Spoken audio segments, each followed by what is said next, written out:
ये तस्वीर है जिसका आपने जिक्र किया और इसके बाद जब केवल दो भाई आपस में बात करते दिखाई देते हैं, नरेंद्र मोदी और सोम भाई मोदी, और देखिए इसमें बड़े भाई जो हैं, सबसे बड़े बेटे हीरा बाके, वो भावुक हो रहे हैं और उसके बाद परिवार के ही एक शायद हीरा बाके पौत्र जो हैं वो आते हैं, वो ढांढस बंधाते हैं। देखिए किस तरीके से।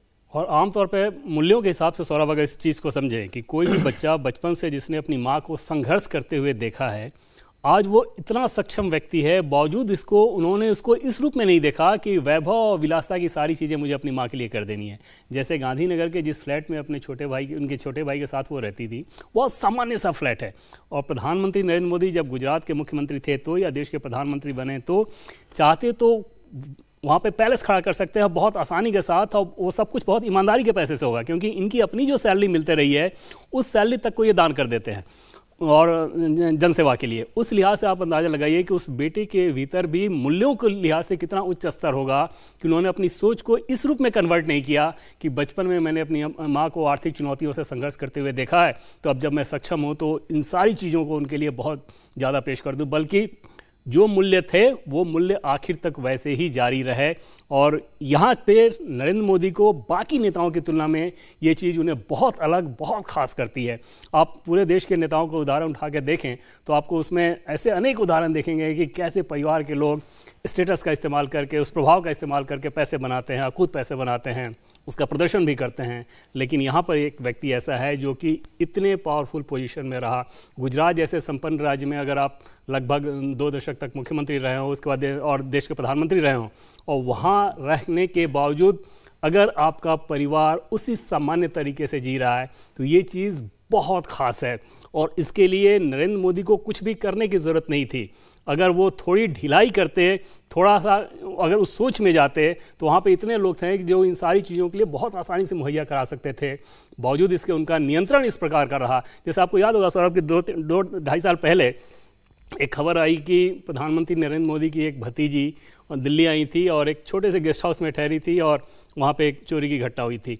अंदाज़ा लगाएं कि देश के प्रधानमंत्री की परिवार की बच्ची को यहाँ दिल्ली आ रही है, कितना आसानी से कोई भी शानदार 5 स्टार होटल, कोई भी शानदार गेस्ट हाउस या कोई भी किसी का भी बड़े व्यक्ति का घर उपलब्ध हो सकता था। बावजूद इसके किराए पे छोटे से गेस्ट हाउस में वो 2 दिन के लिए स्टे कर रही हैं। तो ये सारी चीज़ें बताती हैं कि सार्वजनिक जीवन में जिन मूल्यों की बात प्रधानमंत्री नरेंद्र मोदी करते हैं, परिवार में उसको उसी सख्ती के साथ लागू करते हैं और परिवार भी उसी ईमानदारी के साथ उसे फॉलो करता है। नहीं, बिल्कुल। और इस परिवार की हर चीज़, हर मूल्य, आप कह रहे हैं हर वैल्यू जो है, बिल्कुल आपको अपने आसपास जैसा आप देखते हैं वैसी आपको दिखाई देती है। बिल्कुल एक सामान्य मध्यम वर्गीय परिवार जैसे जीता है वैसे आपको दिखाई देती है, कहीं आपको कोई चकाचौंध दिखाई नहीं देती। और सबसे विशेष बात जो आपने जितनी बातें बताई हैं, निर्णय जितनी बातें बता रहे हैं, जो बात इस परिवार को सबसे अलग करती है वो ये कि कोई व्यक्ति प्रधानमंत्री, कोई मूल्यवान व्यक्ति जो ऊंचे पद पर पहुंच गया, वो अपने मूल्य निर्धारित कर ले, अपने लिए ये बाउंड्री निश्चित कर ले कि मैं कि अपने परिवार में किसी व्यक्ति को कोई लाभ नहीं पहुंचाऊंगा। ये तो फिर भी समझ में आता है।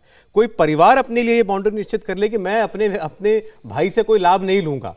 कोई माँ ये निश्चित कर ले कि मैं अपने बेटे से अपने किसी बच्चे को कोई लाभ नहीं लेने दूंगी। ये अपने आप में बड़ी विलक्षण बात है और ये इस परिवार ने किया है। अभी बता रहे थे जैसे कि भाई जो हैं, छोटे भाई, वो सरकारी सेवा में हैं। एक ट्रांसफ़र कराना बड़ी सामान्य सी बात हो सकती है किसी के लिए भी, लेकिन वो भी कि ये बात मुख्यमंत्री रहते नरेंद्र मोदी को सोचनी भी ना पड़े कि छोटे भाई ने ये सिफारिश ना कर दी हो कि मेरा ट्रांसफ़र जो है वो अहमदाबाद हो जाए। सिफारिश की है, ये तो विचार ही नहीं है। ये उनको सोचना भी ना पड़े कि सिफारिश की होगी शायद। ये अपने आप में बहुत बड़ी बात है। वाकई सौरभ, और आसक्ति का आलम ये रहता है और उसको इम्प्लीमेंट करने का आलम ये रहता है। जैसे आज भी प्रधानमंत्री नरेंद्र मोदी के पीएमओ के दफ्तर में उनके इर्द गिर्द के जितने भी लोग हैं सौरभ, उनमें से एक भी व्यक्ति ऐसा नहीं है कि अगर आपकी बगल से गुजर जाए तो उसके आभा मंडल से आपको ये लगे कि हाँ ये कोई बहुत बड़ा व्यक्ति है। ना ही किसी भी मामले में वो अपने किसी प्रभाव का इस्तेमाल करना चाहते हैं। जैसे प्रधानमंत्री नरेंद्र मोदी की जो कोर टीम है, उस कोर टीम में जो 6-7 लोग हैं, वो सारे के सारे इतने सामान्य हैं जिसकी कल्पना भी नहीं की जा सकती। और छोटी से छोटी चीज़ के लिए भी अपने इस प्रभाव का वो इस्तेमाल नहीं करते। जैसे अगर वो एयरपोर्ट जाएं तो वो उसी कतार में खड़े रहेंगे जहाँ पे बाकी सामान्य लोग खड़े रहते हैं। किसी हॉस्पिटल में अगर वो जा रहे हैं तो उसी कतार में खड़े रहेंगे जहाँ बाकी सामान्य लोग रहते हैं। और कहीं भी ये दिखावा करने की कोशिश नहीं करते कि वो पीएमओ के साथ हैं, पीएमओ के अधिकारी हैं, पीएम की टीम में हैं, पीएम के खासम खास हैं। अगर कोई सामने वाला जिक्र भी कर दे तो बहुत सख्ती के साथ उसे वो टाल कर और उस बात को अवॉइड करके आगे बढ़ने की कोशिश करते हैं। ये प्रधानमंत्री नरेंद्र मोदी की जो कार्य संस्कृति है, अब समझा जा सकता है कि अगर परिवार उसी तरीके से जी रहा है तो बाकियों के लिए भी वो मानदंड कैसे होंगे। लेकिन जिस तस्वीर का आपने जिस ओर इशारा किया, इस तस्वीर की ओर, इंडिया टीवी हर वक्त हर जगह डाउनलोड करने के लिए सर्च करें India TV news Google play store या ऐप स्टोर पर।